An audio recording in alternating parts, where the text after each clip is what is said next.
Mwiriwe neza nshuti bakundwa, mwiriwe neza mwese abakunzi ba Kayireme TV. Umunsi mwiza, umugoroba mwiza kuri mwese tugiye gutaramana muri aka kanya. Nifuzaga ko tuganira tukungurana ibitekerezo. Umunsi nzanye igitekerezo kivuga ngo dore ingo eshatu ziri kubabara cyane muri iki gihe.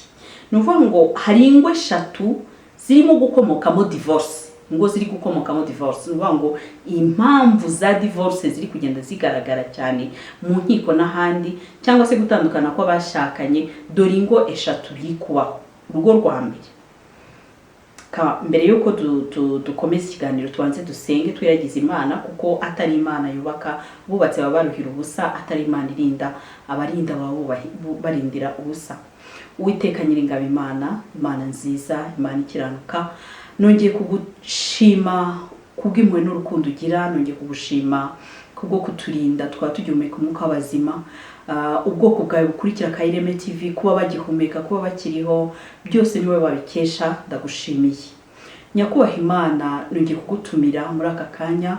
Ntaba ari byo uvuga, ahubwo umwuka wera wawe yururuke amubwenge, ambwira icyo kuvuga, kandi Mwami kigera ku mitima y'ubwoko bwawe, kandi gituma umurimo wawe ukoreka. Reka umurimo wawe uganze mu bwoko bwawe, kandi wubake ingo, ukomeze ingo, izifite imitima itendebutse, izigiye gusenya, izigiye gusoza urwo rugendo. Kandi Mwami Imana, waratubwiye ko there is no way out, nta gusohoka mu rugo, nta gusenya, ahubwo kubaka urugo ni forever. Ndakwinginze kugira ngo wubakire, ndakwinginze kugira ngo ukomeze imitima ibabaye, ukomeze imitima ihabye mu rugo, ahubwo wongere utange ingo za paradiso, umunezero, ibyishimo, kwizerana ndetse n'ibindi. Ndagutumira Mwami Imana, kandi ndaheza imbaraga z'umwijima izo ari zose zaburizamo umugambi wawe gukoreka mu izina rya Yesu. Ndaburizamo gahunda z'umwijima zabuze ijambo ryawe gutambuka muri iki kiganiro mu izina rya Yesu. Reka Nyakubahwa Imana, uko rigera ku mitima y'abantu, aba ari ko iyo mitima ishenjagurika, maze Nyakubahwa Imana imenye icyo gukora kugira ngo urusheho kubaka urugo rwiza. Uri Imana yubaka, atari wowe wubaka abubatse babaruhira ubusa. Nongeye kubisubiramo. Mwami mwiza, ndagutumiye, nukuri ntaba ari byo uvuga, ahubwo hakore gushaka kwawe, byose bibereho kukunezeza. Byose mbisabye nizeye mu izina rya Yesu, amen. Nshuti bakundwa, mu by'ukuri ijambo nzanye riravuga ngo dore ingo eshatu ziri gukomokamo divorce. Izi divorce mureba muri iyi minsi hari aho Satani yategeye hakomeye cyane. Ikintu cya mbere nuvuga ngo abantu benshi bubatse ingo, ariko hari n'abubatse ingo batizereye mu Mana.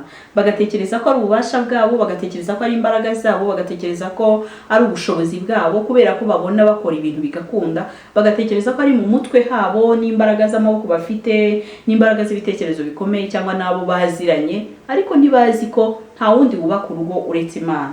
Umushinga wo kubaka urugo watangiye muri Eden. Ni Imana ikomeza urugo, ni Imana itanga ubumwe bw'abashakanye, ni Imana ijya hagati y'abashakanye kugira ngo abashakanye babashe guhuza kandi bubake urugo rukomeye. Ngewe ijambo nkuzaniye niri kubwira ngo izi ngo eshatu nizo ziri gukomokamo divorce. Wakwibaza utese izo ngo ni izihe? Urugo rwa mbere ni urugo rurimo umuntu w'inzoga zabasi. Ni ukuvuga ngo umuntu wamaze kuba imbata y'inzoga. Mu by'ukuri ibi ngibi nimbikubwira, abantu benshi banywa inzoga baratangira kundeba nabi, baratangira kunyumva nabi, baratangira kubona ko ndimo ndabarwanya. Ntabwo nkurwanya kuko ntabwo nkuzi, ntabwo nkurwanya kuko ntacyo dupfa, ahubwo jewe ndakubwira ibyo maze kubona mu bushakashatsi ngenda nkora, uko ngenda no guseriva ingo, uko ngenda ndeba, icyo ngenda mbona. Mu by'ukuri maze kubona ko ingo zibanye, ariko mu bashakanye harimo unywa inzoga zagize imbata. Urwo rugo ruri mu kaga. Urwo rugo uyu munsi rurimo ruratenyebuka. Umugabo kuri iki gihe aranywa inzoga zigiye ziriho, harimo n'inzoga zimwe abantu barimo kwita ngo ni muriture, abandi bakavuga ngo izo nzoga ngo zitwa ngo donda ubwonko n'ibindi. Mu by'ukuri kubera iki? Kubera ko inzoga abantu barimo kugenda bakora ni inzoga zikaze cyane, zirimo gutuma abantu bagenda bacika intege, imibiri yabo icika intege, ku buryo azinywa akagenda agakora amarorerwa. Ugasanga umuntu yanyweye inzoga, aho yarari telefone yayihataye, kandi iyo telefone yayiguza amafaranga 1000 najya gushaka indi nandi mafaranga menshi agiye gusohoka. Ukagenda ukabona umuntu yanyweye inzoga agiye gusambana n'umuntu atari gusambane, nawe yaza kuba ari soba, yaza kuba ari muzima, akemera agasambana n'umuntu atari gusambane nawe, ndetse agakora ibyo atari bukore. Abona umuntu arasinze, atashya arwana mu rugo, akarwana n'uwo bashakanye, akamutuka, akamucyurira, akagira gute. Abantu bamwe bavuga ko mu by'ukuri ngo bishobora kuba ngo umuntu avuga ibyari bisanzwe bimurimo ngo igihe yasinze. Ngiye ntabwo nemeranya nawe, kubera ko ashoboye kuba ari uvuga ibintu byari bisanzwe bimurimo, ariko se ko atajyaga iyo yabaga ari soba, ko atashwanaga, ko atarwanaga, tuvuge ko ibyari bimurimo byari kurwana noneho akarwana ari uko yasinze? Oya, nge simbyemera. Ahubwo nemera ko inzoga zishobora kugukoresha ibyo utari bukore. Abantu rero benshi barimo kunywa inzoga zagize imbata, ibintu bari gukora biteye ubwoba mu ngo zabo n'agahomamunwa.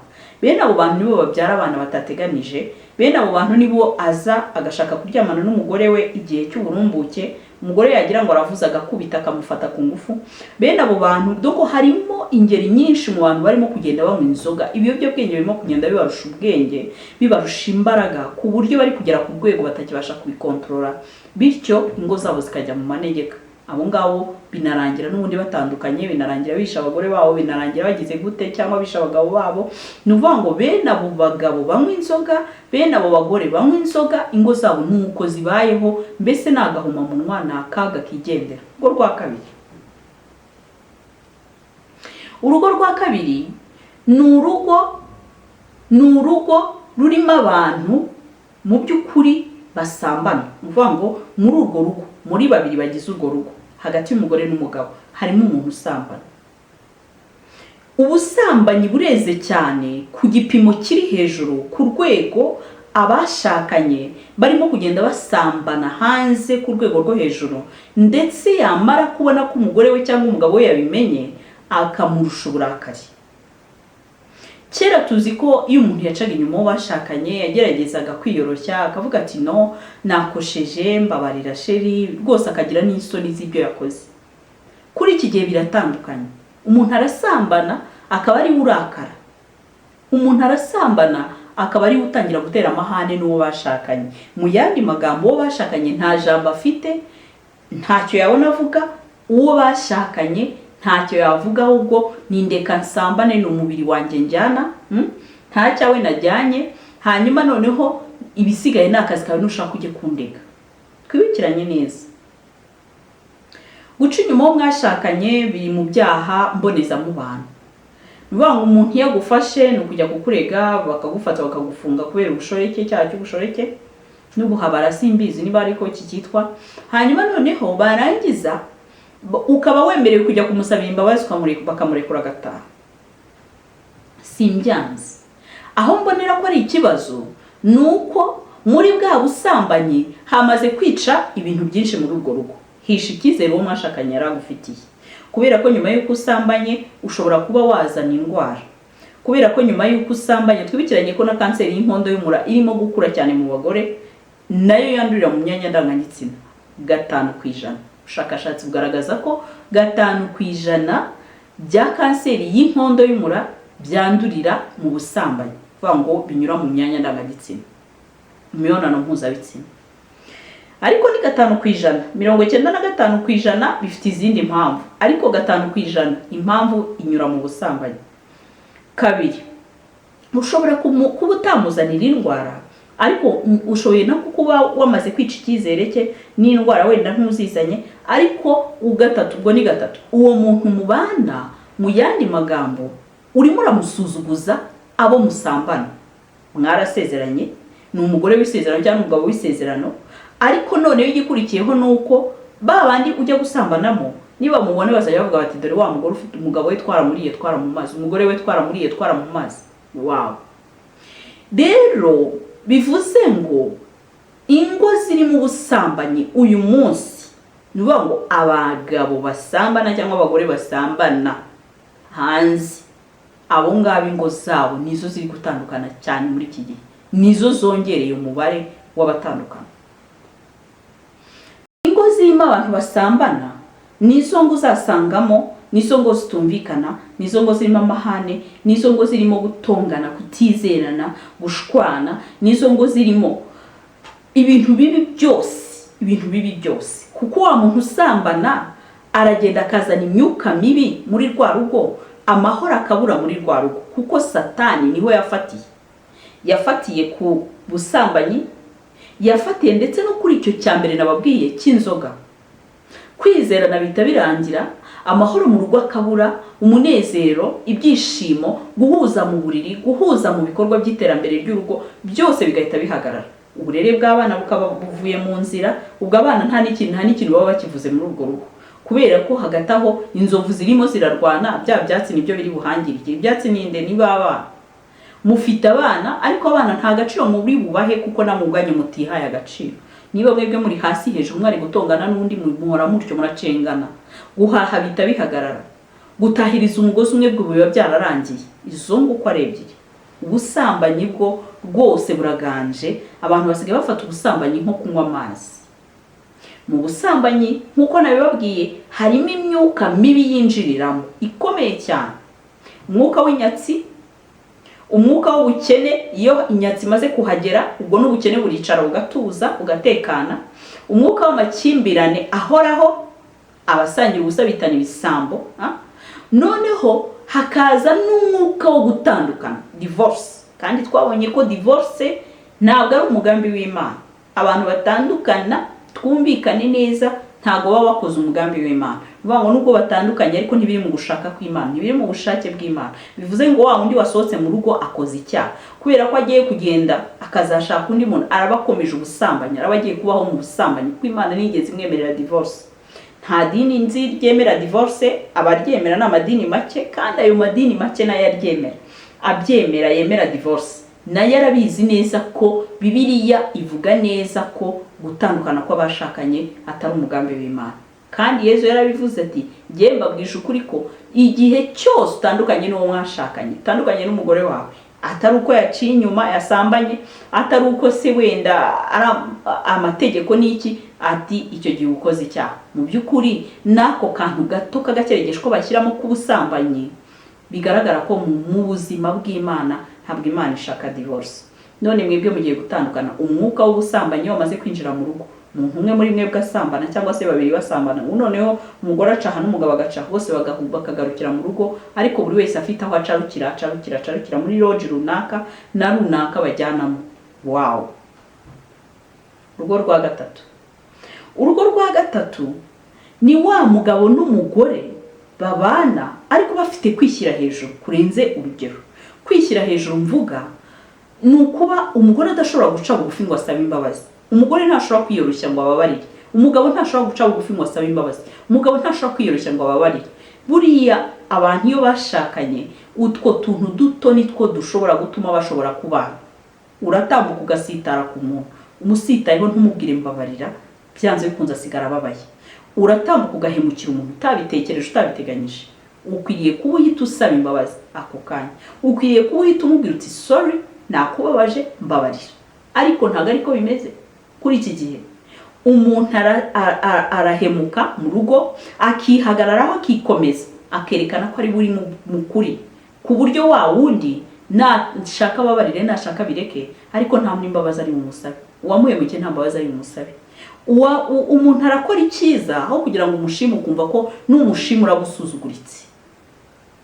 Nyamara muri make gusaba imbabazi ntabwo ari ububwa, ahubwo n'ubutwari. Gushima si ububwa, ahubwo n'ubutwari. Utwo tuntu duto rero twarabuze, ingo byabuzemo rero. Usanga ari wa mugabo utsimbarara, wa mugore utsimbarara, umwe agaheza inguni ye hariya n'undi agaheza inguni ye hariya. Nta wiyoroshya ngo agarukire hafi, avuga ati sorry sheri, mbabarira, mu by'ukuri ibyo uvuga nibyo, reka tujye tubikora gutyo. Rimwe na rimwe kuba wagarukira umuntu, kuba wakwemera ibyo umuntu avuze kandi wenda ubona atari byo, ntacyo bigutwaye. Ariko muri izo ngo harimo kwishyira hejuru, kuri hejuru cyane. Satani ajya kunaganurwa mu ijuru, yari yamaze kwishyira hejuru, yamaze kwibona ko ari umuntu ukaze cyane. Yashatse kwigereranya n'Imana, kandi Imana ntabwo ari mugenzi we. Atangira kubwira Imana ngo se kubera icyo utangishije inama, ujya kurema umuntu wundi kucyo utangishije inama. Atangira kwigira wundi ahanurwa mu ijuru. Imana iravuga ngo wasiwe gushije ishyano kuko umubisha kumanuriwe. Ikintu mu by'ukuri Satani yapfuye n'Imana ni iki? Ni ugushaka kwishyira hejuru, ni ukutiyoroshya, ni umutima udaciye bugufi, ni umutima utiyoroheje, ahubwo umutima ushatse kwishyira hejuru no kwigira umuntu ni njyewe ubizi, ndi inararibonye, ni njye wakabaye ubaza n'ibindi. Uwo mutima wo kwirega ntabwo ushobora gutuma mwubaka ingo zikomeye. Kwiyoroshya nicyo cyambere. Kwiyoroshya. Wabona hari n'ikibazo kigiye kuvuka, ukabitwara gake, ukamwihutisha imbabarira. Mu by'ukuri sinari ngamije kukubabaza. Sinzi nuko bigenze, sinzi nuko binjemo, mbabarira nshuti yanjye. Ni inshuti yawe, ibuka no kumwita nshuti yanjye. Ni umushuti wawe. Uwo mwashakanye ni inshuti yawe. Kuruta izindi inshuti zose ufite, uwo mwashakanye ni inshuti yawe kurusha izindi zose. Ariko usanga abantu utwo tuntu badashaka kuduha agaciro. Ntabwo wazasanga merci mu rugo, ntabwo wazasanga umuntu usaba imbabazi mu rugo. Reka umwarahimukira undi bibe guceceka n'undi arimo undi bibe guceceka no kubana nk'aba mercenaire. Kandi bagera mu buriri umwe agakurura n'undi agakurura, ubundi bagahuriza aho barangiza umwe agahindukira hirima hariya n'undi agahindukira hirima hariya. Ibibazo byavuka umwe yagira ikibazo akakigumanira karara yitsa imitima mu buriri, ari mu kwitsa imitima ariko adashobora gutinyuka ngo atobora abwire mugenzi we ati nahuye n'ingorane n'izi se natabarwa gute. Undi nawe yazagerwaho akavuga ati reka sinamubwira ikibazo cyanjye ahubwo yakwishima kugira ngo ababare. Bro, sister, munyihanganire kubabwiza ukuri, izo ngo 3 ngizo zihangayikishije isi. Nizo ngo zirimo ziradivorsa every day. Kibabaje rero. Nyuma yo kugira ikibazo n'uwo mwashakanye, nyuma yuko mugiye hasi hejuru, nyuma yuko mushwandaguranye, uragenda ukava muri rwa rugo. Nyamara twarabibonye ko divorce ntabwo ari gahunda y'Imana, ubwo nyine uvuye mu mugambi w'Imana. Ariko umaze gukora divorce ushakanye n'undi biranze. Kenshi uzabirebe, divorce si ikintu cyo kwifuza. Kuko iyo umaze kudivorce hari igihe ushaka kabiri ugashaka na gatatu na kane bitari byakunda. Bivuze ngo ni umwaku mubi. Divorce ni umwaku mubi, nibyo byago bibi kurusha ibindi bishobora kuba byaba ku muntu. Umuntu muratandukanye, umaze imyaka 2 ushatse undi, nyuma y'indi myaka 3 muratandukanye, ubwo hose ni kugenda uhabyara. Nyuma y'imyaka ingahe ushatse undi, nawe uragiye kubera ko umwaramaze kuba fed up, uwo warabihaze, warabirambiwe, ibyo byose ugenda ubivamo. Bakundwa, ngizi ngo 3 zihangayikishije isi. Ngizi ngo 3 ziri gukomokamo divorce. Source ya divorce naho ngaho muri izo ngo bari kubariza. Noneho hari akantu kamwe ngira ngo mbabwire. Ibuye nsanganya rukuta ryo kugira ngo iyo divorce n'ibyo bibazo byose bive muri urwo rugo ni uguca bugufi ugasenga. Hari abantu bajya gusenga, agasenga sizashwanye n'uwo bashakanye, akavuga ngo ngiye kwisengera. What? Mbere yo gutura ituro ryawe banza usabe imbabazi uwo mwashakanye, kabone naho wenda atari we wabiteye, ariko nawe ufite uruhare rwawe. Mubwire uti sheri nanjye nakurakariye mbabarira, ntabwo byari ngombwa ko nkurakarira. Ahari wenda wari ufite rezo, nubwo ngiye ntabyumvaga ariko wari ufite rezo, ukagashaka tereta tante mukagira aho muhuriza, ukabona kujya gusenga. Ariko gusenga nicyo gisubizo cyonyine gishobora kubarokora, kuko dayimoni yamaze kubona neza muri rwa rugo harimo ibibazo, araza akahicara akabicara hejuru kugakana, akajya kwicara uruhande akajya kongorera. Aturareba, urabona ko afite amafaranga ari mu mufuka arayaguhishe. Aturareba ati ejo yari yasohokanye na Domitire. Aturareba ati buriya ati akubwiye kuri ariko sicyo yashaka kukubwira. Iyo amaze kukugenza cyo yamaze kukugaragaza gati ndavuga Satani, urugo rwanyara rusenya mu minota 2. Ndetse nimugira ibyago yazagwe no kwica no kwiba no kurimbura, arasiga rurimbuye. Kururimbura no kuvuga ngo arica uwo mwashakanye mwicane, nimumara kwicana n'abana banyu mubashyiremo ku buryo rwa rugo rugenda rukazima, ntihasigare n'imizi n'imibaruro yo kuzabara inkuru. Izi ngo uko ari 3 nizo ngo uyu munsi zihangayikishije isi. Abantu bose bicaye babibona ko harimo ikibazo. Ni iki source ya divorce? Nujya kuri icyo urasanga ari impamvu n'inzoga, impamvu nuko abo bantu mu by'ukuri harimo umusambanyi, impamvu nuko harimo umuntu wigize ingare, harimo umuntu se wigize umugabo umwe udakorwa mutavugwa igitsire, ntashaka kwiyoroshya, ntashaka gusaba imbabazi uwo bashakanye, ntashaka kuganira n'uwo bashakanye. Hari ingo zitaganira kugeza uyu munsi, ntibashobora kuvuga, reka na uvugisha undi. Uko kwiyoroshya ntigushobora kuboneka muri urwo rugo. Hanyuma none bigikurikiraho ni divorce, bigeraho umwe akarambirwa n'undi akarambirwa, igikurikiraho ni divorce. Iyo umuntu amaze kugirana ikibazo n'umuntu kikamara ukwezi, amezi 2, 3, 5, igikurikiraho nuko umuzinuko na rwa rukundo wari umufitiye ruba rurangiye, bikarangira bishize. Bivuze rero ngo abubatsi ngo iyo babuze ubwenge bumaze kubura, wa wundi wubatse urugo ntatekereze ngo ashyire ubwenge kugira avuga ati ariko mu by'ukuri ubu tuvuge ko uyu muntu turi gupfiki. Kandi iyo murebye usanga n'ikintu mumfa ari ikintu gitoya, mushobora kwiyunga mukihuza, ariko ibyo bikabananira. Intwari ikomeye ya mbere na mbere ni ugusenga. Nimusenga mukajya inama, nimusenga Uwiteka azabagenderera n'imitima ikomeye y'amabuye ajyamo akayishengura, akayimanura, akayicisha bugufi. Ukabona wa muntu aciye bugufi gusabira imbabazi, ukabona wa muntu aciye bugufi atangiye kukubwira ati uraruzi n'ikindi, akira gutya na gutya na gutya. Nta wundi wanesha imitima yihagazeho, imitima yinangiye uretse Uwiteka.